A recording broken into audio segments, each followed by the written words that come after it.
오늘 이 시간 우리에게 주시는 하나님의 말씀 마가복음 14장 66절로부터 72절의 말씀이 되겠습니다. 마가복음 14장 66절로 72절에 있는 말씀 이제 한 절씩 교독하시겠습니다. 베드로는 아랫뜰에 있더니 대제사장의 여종 하나가 와서 베드로가 물 쬐고 있는 것을 보고 주목하여 이르되 너도 나사렛 예수와 함께 있었도다. 베드로가 부인하여 이르되 나는 내가 말하는 것이 무엇인지 알지도 못하고 깨닫지도 못하겠노라 하며 앞들로 나갈새 여종이 그를 보고 곁에 서 있는 자들에게 다시 이르되 이 사람은 그 도당이라 하되 또 부인하더라. 조금 후에 곁에 서 있는 사람들이 다시 베드로에게 말하되 너도 갈릴리 사람이니 참으로 그 도당이니라. 그러나 베드로가 저주하여 맹세하되 나는 너희가 말하는 이 사람을 알지 못하노라 하니 닭이 곧 두 번째 울더라. 이에 베드로가 예수께서 자기에게 하신 말씀 곧 닭이 두 번 울기 전에 내가 세 번 나를 부인하리라 하심이 기억되어 그 일을 생각하고 울었더라. 아멘. 오늘 우리가 함께 읽은 마가복음 14장 66절로부터 72절에 있는 말씀은 소위 베드로가 예수님을 세 번 부인하는 이야기로 우리에게 잘 알려져 있습니다. 그런데 왜 예수님께서는 그 소위 우리가 흔히 수제자라고 말하는 이 베드로에게 예수님을 세 번이나 부인하게 하는 이 일을 하게 하셨을까라고 하는 것. 그것은 오늘 주시는 66절로부터 72절에 있는 이 예수님을 부인하게 하는 이야기를 통해서 무엇보다도 베드로의 교만을 꺾으시는 하나님의 그 계획을 우리는 읽을 수 있어야 됩니다. 특별히 우리가 마가복음 14장에 보게 되면 예수님께서는 여러 차례 그리고 또 베드로에게도 내가 나를 부인할 것이다 이렇게 알려주셨습니다. 그러면 그 예수의 말씀을 귀담아 듣는 사람이라면 오늘 주시는 본문의 말씀에서 68절에 첫 번째로 베드로가 그 여종이 이 사람도 나사렛 예수와 함께 있었다 이렇게 말할 때에 만약 그가 부인했다면 그의 마음속에 예수의 말씀이 기억나면 이 자리를 떠나고 두 번째, 세 번째에 부인하는 일은 하지 않았어야 됩니다.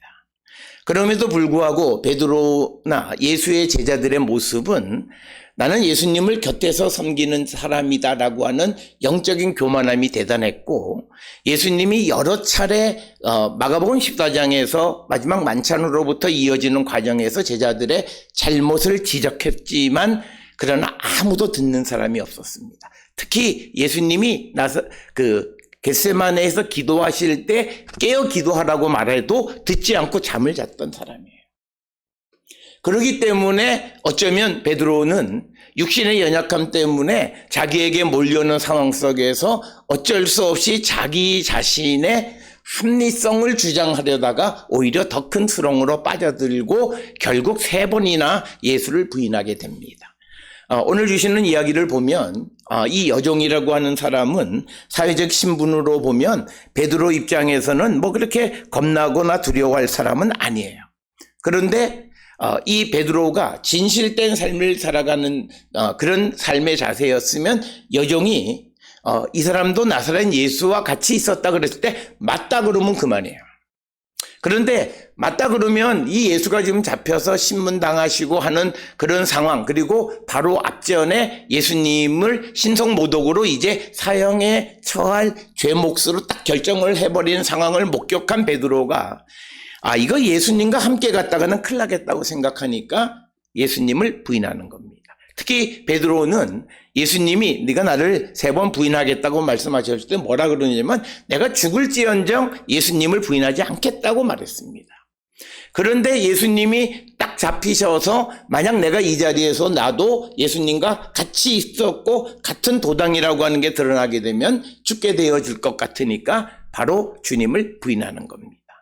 오늘 주시는 본문의 말씀에서 예수님 지근거리에 있는 제자들의 믿음이 있다고 말하고 주님과 곁에서 예수님과 같이 먹고 자고 호흡했던 사람일지라도 그 자기 앞에 오는 위험 속에 주님을 배반하는 그런 모습을 우리에게 보여줌으로써 우리가 세상을 사랑하면 누구도 자기의 믿음을 자랑할 사람 아무도 없다라고 하는 거예요. 단지 내게 그런 경험이 없으니까 내가 같이 믿음이 좋은 것 같고 누구보다 믿음이 나은 것처럼 보일 뿐이지, 정말 나도 이 베드로와 같은 이런 상황, 그리고 우리에게는 역사적으로 일제시대 때에 이런 비슷한 상황이 우리에게 전개되어져 있습니다. 그때 물론 그리스도를 부인한 사람들은 분명 하나님 앞에 죄를 지은 자이긴 하지만 그렇다 해서 우리가 그들에게 쉽게 돌을 던지기는 어렵다라고 하는 겁니다. 그래서 오늘 주시는 이 본문의 말씀에서 오늘을 살아가는 성도들의 가장 중요한 것은 좀 더 겸손해야 된다. 내가 오랫동안 내가 목사고 내가 장로고 오랫동안 몇십 년 동안 믿었고 우리 가문이 예수를 잘 믿는다 해서 내가 믿음 있는 것이 아니라 정말 내가 매 순간 주님이 나를 결단하게 하실 때 내가 결단하지 못하면 나는 믿음 없는 사람이고 주님을 배반하고 부인할 수밖에 없는 연약한 존재임을 알고 날마다 겸손하게 주님의 뜻을 따라 살아가는 자가 되어야 함을 우리에게 보여주는 것. 단순히 베드로 자신만의 예수님을 부인하는 모습을 우리에게 보여주는 것이 아니라 우리도 그럴 수 있다라고 하는, 그래서 우리에게 겸손을 요구하시는 주님의 모습이 오늘 주시는 이 베드로를 통해서 우리에게 주시는 말씀이다라고 하는 겁니다. 그래서 우리는 항상 하나님 앞에 겸손한 삶을 살아가고 하나님은 우리를 겸손하게 하기 위해서 예수 믿는 사람에게 가장 큰 주님을 부인하게 하는 그 지경에 이르러서까지라도 그를 겸손하게 만드시는 분이 주님이시고 겸손은 그만큼 우리에게 소중한 것이다. 그래서 우리가 매일같이 말씀은 항상 하나님의 말씀을 듣고 그 말씀 속에서 매일같이 그 주시는 말씀의 은혜를 발견하는 자들이 되어야 합니다. 여러 차례 말씀을 드렸지만 가장 우리 한국 교회가 문제가 뭐냐면 소위 우리 한국 교회는 60대 70대에 가까운 소위 원로들이 많은데 이 원로들의 문제는 새로움에 대한 추구가 없어요. 그러니까 하나님을 새롭게 만나는 경험도 없고 지식도 새롭지 못해요. 그러니까 기존 세대에게 자꾸 배척이 당하고 미래 세대에 아무런 영향력을 주지 못하는 거예요. 그렇기 때문에 오늘 우리는 겸손하게 오늘도 우리에게 주시는 주님의 그 깨달음, 그리고 나로 하여금 경험하게 하시고 체험하게 하시는 그 순간순간의 삶을 우리가 소중하게 여기고 그 삶에 순종하는 삶을 살아가는 겸손의 모습이 있어야 함을 우리에게 보여주는 것이고, 우리가 잘 알다시피 이 베드로를 결코 주님이 버리시는 것 아니에요. 우리가 똑같이 이 상황 속에서 예수님 앞에 범죄한 다른 유다는 결국 그가 자기 스스로 범죄하고 목숨을 끊었지만 베드로는 다시 회개하고 주를 위한 일꾼으로 가는 거예요. 그러면 이 예수님을 부인하는 이 사건 자체는 왜 하나님께서 베드로에게 주셨을까? 베드로는 한 번도 지금까지 예수님이 무슨 말씀하면 한 번도 아멘 한 적 없어요. 다 토를 달아요. 나는 아니다 라고 하는. 그리고 예수님이 어디 갈 때마다 그 야고보와 요한과 베드로를 데리고 다니시니까 마치 내가 뭔가 된 것처럼 생각해서 뭘 얘기하면 다 그래도 나는 아니에요. 나는 주님을 절대 배반하지 않아요. 그리고 심지어 주님이 무슨 일을 하려고 할 때에 그러면 안 된다라고 그 길을 막아서는 그런 교만함까지 보였던, 이런 교만함의 모습으로는 하나님의 일을 할 수 없다는 거죠. 그런 교만을 꺾으시기 위해서는 네가 나를 부인하는 정말 예수를 믿는 사람으로서는 가장 치욕적인 일을 겪고 그래야 네가 나의 일꾼이 되어진다라고 하는 겁니다. 특별히 우리가 이 베드로뿐만 아니라 사도 바울 초대교회에 이 기독교를 위해서 굉장히 중요한 역할을 했던 사람들 보면 예수님에게 치명적 범죄를 저질렀어요. 사도 바울은 예수 믿는 사람들을 잡아 죽이는 일을 했었고, 베드로는 이처럼 예수님을 나는 그를 모른다고 부인하는 일을 그것도 세 차례나 하는 그런 치욕적인 일을, 그래서 그것을 통해서 우리에게 보여주시는 것, 하나님 앞에, 주님 앞에 겸손의 삶을 살아야 된다. 오늘 우리는 여러 가지로 경제적으로, 물질적으로 삶의 환경이 좋아지고 그렇게 되어짐으로 말미암아 사람들이 마음이 교만해져 있어요. 그래서 순종하지 않아요. 그래서 목사님들이 제일 어려운 설교가 뭐냐? 회개하라는 말이 제일 어렵다는 거예요. 사실 교회는 회개하러 오는 곳이에요. 회개를 하지 않으면 복을 못 받아요. 그런데 회개하라는 말을 하면 전부 다 교인들이 눈 감고 조는지 자는 척을 하는지 한다. 그래서 회개의 설교를 잘 못하겠다, 이런 이야기들을 많이 합니다. 그것만큼 우리는 병들어 있고 영적으로 교만한데, 오늘 주시는 이 베드로의 예수님을 부인하는 이야기를 통해서 우리에게 주시는 것은 겸손하게 하시는 주님. 그래서 주님이 옆에 데리고 다니던 아주 가까운 제자라 할지라도 그를 쓰기 위해서는 예수님을 부인하는 그 죄목을 붙여서라도 그를 겸손하게 만드시는 주님의 모습에 우리는 귀를 열고 우리의 삶을 돌아보고 우리도 주님 앞에 겸손한 삶을 살아가기로 결단하는 자들이 되어야 합니다. 오늘 주시는 본문의 말씀에서 66절로부터 72절까지는 이제 이 베드로와 이 여종과의 대화 속에서 베드로가 세 차례 어떻게 예수님을 모른다 부인하다가 마지막에는 이 70절에 보게 되니까 그 베드로에게 말하되 너도 갈릴리 사람이니 참으로 그 도당이다라고 이야기를 하니까 71절에 나는 이 사람, 즉 예수를, 내가 조금 전까지만 해도 그리스도라고 고백했던 그 예수를 내가 알지 못한다고 예수님에 대해서 경멸적 자세를 취하는 모습을 우리에게 보여줍니다. 왜 이런 상황이 벌어졌을까? 서두에서도 말씀을 드렸지만 이 베드로는 예수님이 하시는 평소에 하셨던 말씀에 귀를 안 열어놔요. 그래서 예수님이 뭐라고 얘기해도, 성경이 우리에게 뭐라 말해도 나하고는 관계없다고 생각해요. 그러면서 자기를 합리화하고 변호하다가 결국 더 깊은 수렁으로 빠져드는 것이 오늘 주시는 본문이에요. 우리가 오늘 주시는 마가복음에서는 사람들이 이 베드로가 갈릴리 사람이라고 하는 것을 어떻게 알게 됐는가라고 하는 그 이유를 우리에게 설명하고 있지는 않습니다. 그런데 마태복음 26장 73절에 보면 뭐라고 그러느냐면 내 말소리가 너를 표명한다. 그러니까 이 말은 뭐냐면 처음 이제 여종이 이 베드로에게 너도 나사렛 예수와 함께 있었다 그랬을 때 아니다 그리고 자리를 떠났으면 돼요. 그런데 자기를 변명하기 위해서 말이 길어져요.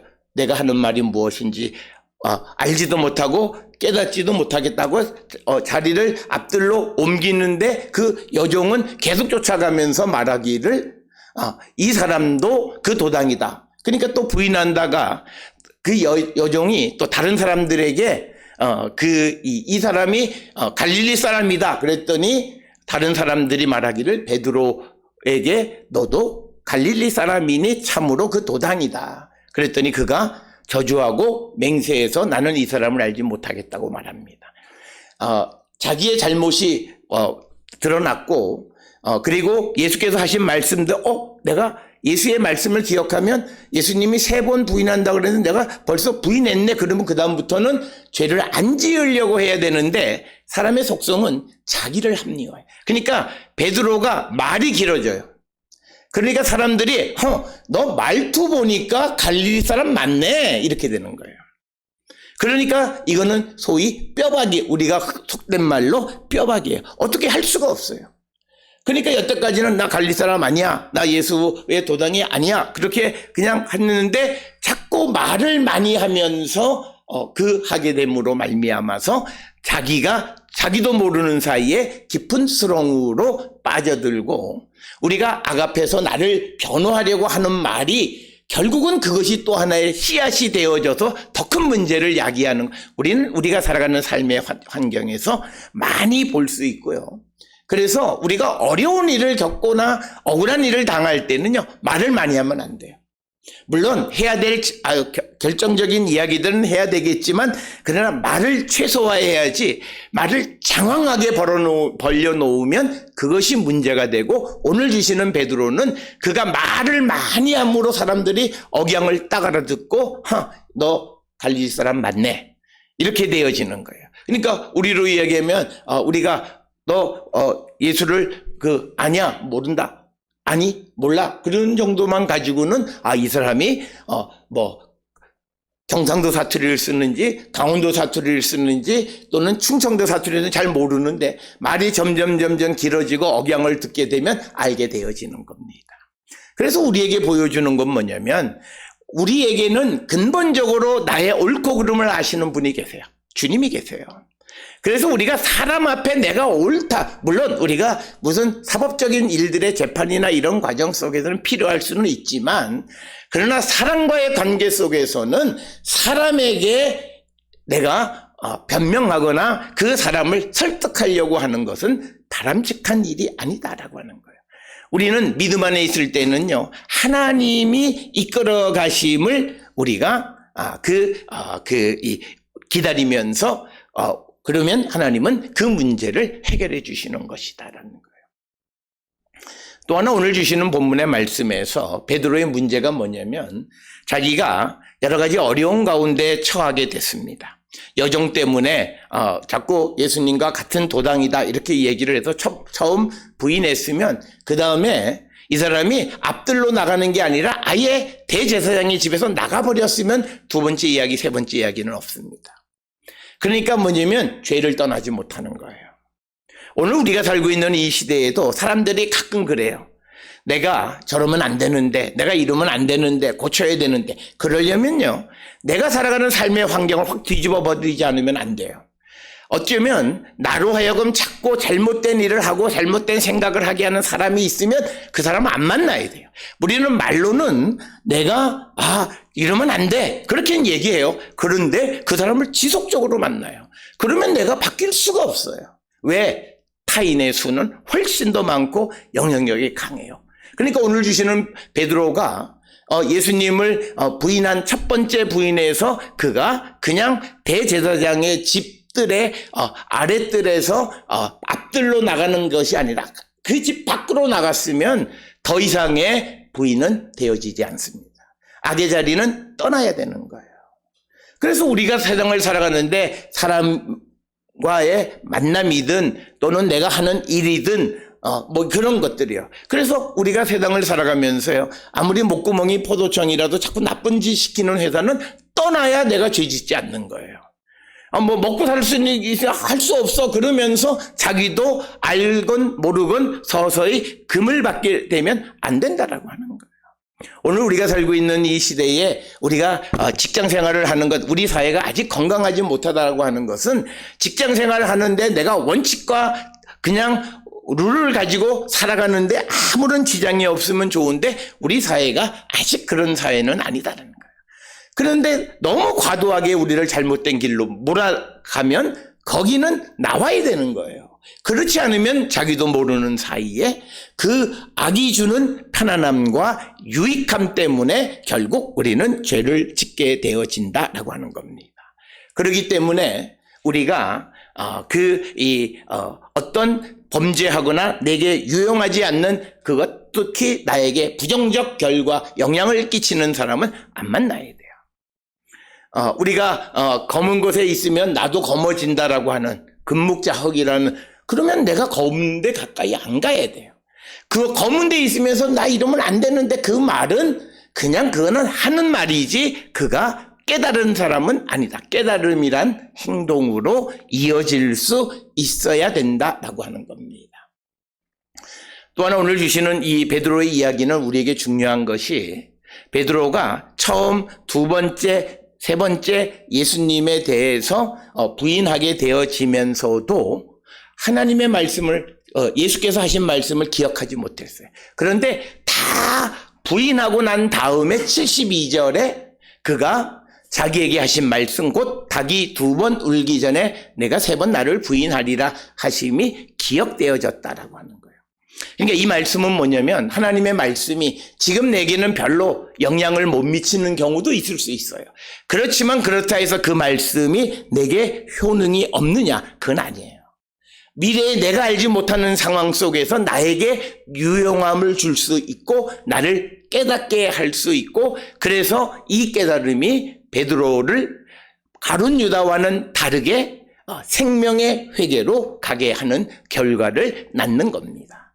그렇기 때문에 우리가 다른 사람들이 하나님의 말씀에 대해서 무지하고 말씀대로 안 살아간다고 해서 그 사람에게 하나님의 말씀이 무용하냐? 그건 아니에요. 우리가 알지 못하는 미래의 어떤 때에 그 사람의 생명을 살리는 역할을 충분히 할 수 있다라고 하는 것을 우리에게 가르쳐주는 말씀이 오늘 주시는 말씀. 그래서 베드로는 결국 그가 범죄하기는 했지만 예수의 하신 말씀을 기억하고 회개하고 결국 그는 훌륭한 예수 그리스도를 전하는 그 사도가 되었다라고 하는 거고, 똑같이 비슷한 시기에 예수님을 판 배신자 가룟 유다는 이 하나님의 말씀이 그에게는 아무 영향이 없었습니다.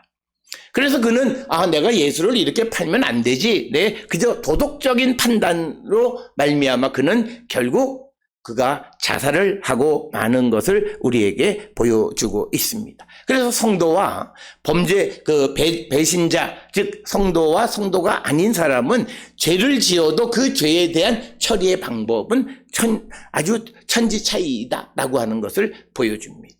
그래서 오늘 주시는 마가복음 14장 66절로 72절의 말씀은 단순히 베드로가 믿음이 없어서 예수님을 부인하는 그것을 우리에게 보여주는 것이 아니라 주님의 일을 열심히 하고 자기 나름대로는 내가 중요한 역할을 하고 나는 괜찮다고 생각하는 영적인 교만함 속에 있는 자들에게 주시는 경고의 말씀이에요.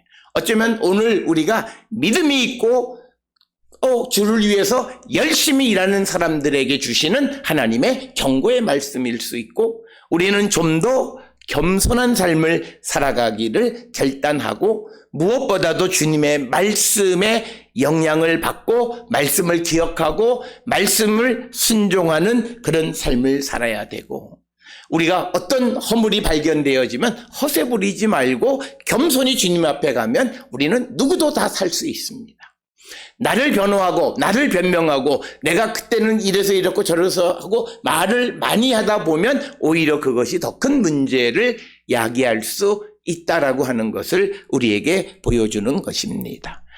오늘 주시는 본문의 말씀을 통해서 우리가 베드로가 되지 않기 위해서, 우리가 정말 믿음을 끝까지 주님 오실 때까지 간직하고 갈 수 있기 위해서 우리는 좀 더 진실하고 겸손한 삶을 살고 무엇보다도 예수의 말씀, 하나님의 말씀에 나를 복종하는 삶을 살아가면 우리가 비록 세상을 살아갈 때 허물이 있고 또는 잘못을 한다 할지라도 우리에게는 생명의 길이 열려질 수 있다라고 하는 것, 그것을 우리가 기억하셔서 오늘 주시는 본문을 통해 우리의 믿음을 한 번쯤 돌아보시고 우리가 주께로, 주의 말씀을 경청하고 주께로 돌아가기를 결단하고 주님 오실 때까지 믿음을 지켜나가는 우리 모든 성도들이 될 수 있기를 주의 이름으로 축원합니다.